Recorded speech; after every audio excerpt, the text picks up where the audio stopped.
అంటే మన ఓనర్స్ ఇంట్లో మ్యారేజ్ అంటే మనకు ఆ మాత్రం క్యూరియాసిటీ ఉంటుంది కదా మక్కం గారు. మీరే అన్నారు కదా ఓనర్స్ అని. ఓనర్స్ దగ్గర మనం ఎప్పుడు ఎక్స్ట్రా చేయకూడదు. ఓ నన్ను చూడండి, ఈ మాటలో ఎన్నో సంవత్సరాలుగా పనిచేస్తున్నాను. ఎన్నోసార్లు నన్ను వాళ్ళ ఇంటికి రమ్మని గెడ్డం కింద బెల్లం మొక్క పెట్టి మరీ బతిమలాడినట్టు బతిమలాడారు. నేను ససేమరా అన్నాను. మీరు కూడా యజమానులకు గజము దూరంలో ఉండిన మంచిదని భుజము తట్టి చెబుతున్నాను బ్రదర్. ఏంటి ఏదో యజమానులు గజములు భుజములు అంటున్నావు? అదే సార్, నన్ను యజమానులకి గజం దూరంలో ఉండమని సెలవిస్తున్నారు. ఓ ఎందులకో? అది మీరు అక్కడికి కార్తిక్ గారు. ఏమి లేదు సార్, వంశీ గారి ఎంగేజ్మెంట్ అనుకోకుండా అయిపోయిందంట కదా. అది తెలుసుకొని పెళ్ళెప్పుడు భోజనాలు ఎప్పుడు అంటూ మాకు సంబంధం లేని మ్యాటర్ మాట్లాడుతుంటే నేనే మనకెందుకు సార్ వాళ్ళ కుటుంబ విషయాలు అని చెప్తున్నాను సార్.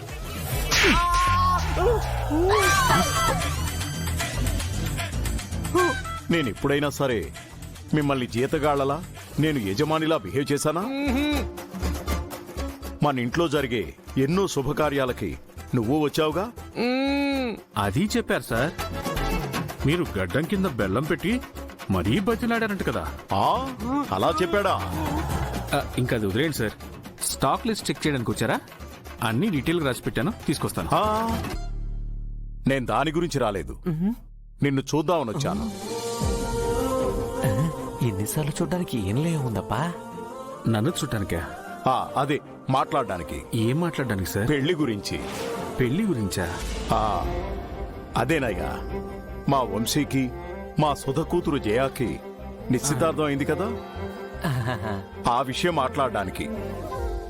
అవును, పెళ్లి మీద నీ అభిప్రాయం ఏంటి? పెళ్లి కాని వాడిని పెళ్లి గురించి అభిప్రాయం అడిగితే ఏం చెప్తాడు సార్? నన్ను అడగండి, విపులంగా వివరించి విడమరిచి చెప్తాను.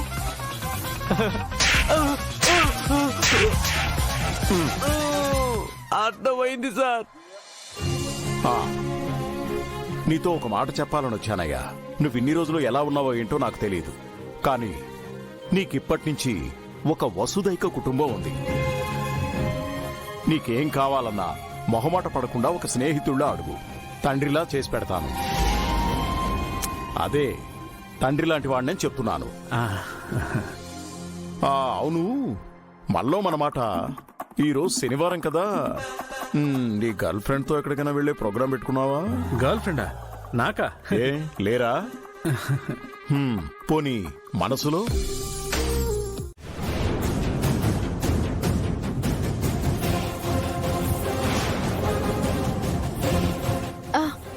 అలా అనుకు జయ. తోడికోడళ్ళంటే అక్క చెల్లెళ్ళలాగా కలిసిమెలిసి ఉండాలి. ఎక్కువ తక్కువ అనే భేదం చూపించకూడదు.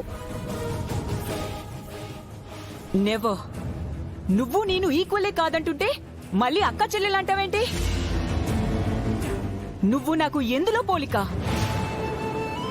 నువ్వొక డ్రైవర్ కూతురువి, నేను గ్రేట్ బాక్సింగ్ ఛాంపియన్ విశ్వనాథ్ గారి కూతురుని. యూ లో క్లాస్ పీపుల్. జయా,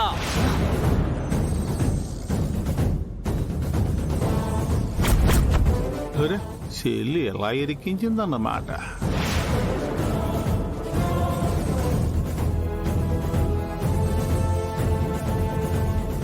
నాన్నగారు, మరి వీళ్ళంతా నన్ను హ్యూమిలేట్ చేసి మాట్లాడారు. ఎవరు ఎవరిని హ్యూమిలేట్ చేసి మాట్లాడారో అంతా విన్నాను. జయ, నువ్వింత అహంకారంగా ప్రవర్తిస్తే నాకే అవమానంగా ఉంది. రేపు నీకు పెళ్ళయ్యాక అక్కడ కూడా నువ్వు ఇలాగే ప్రవర్తిస్తే మా పెంపకాన్నే తప్పు పడతారు. సారీ నాన్నగారు, అసలు జరిగిందేంటంటే... నీ ఎక్స్ప్లెనేషన్స్ ఏమీ నాకు అక్కర్లేదు. నీలో మార్పు రావాలి. అయినా ఏం చూసుకొని నీలో ఇంత గర్వం?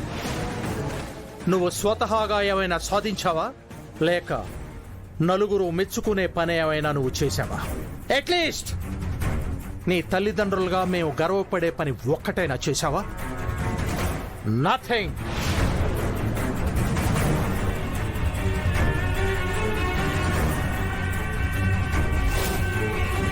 గంగను చూసి తన తల్లిదండ్రులు గర్వంతో తలెత్తుకుని బ్రతుకుతున్నారు. నిన్ను చూస్తూ నేను తల దించుకుని బ్రతుకుతున్నాను.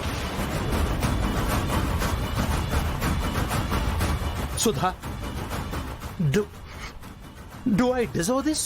జైకి నేను నచ్చి చెప్తానండి. నచ్చ చెవటం కాదు, నలుగురికి నచ్చేలా, జనం మెచ్చేలా ప్రవర్తించటం నేర్పు. Ganga, let's go for practice.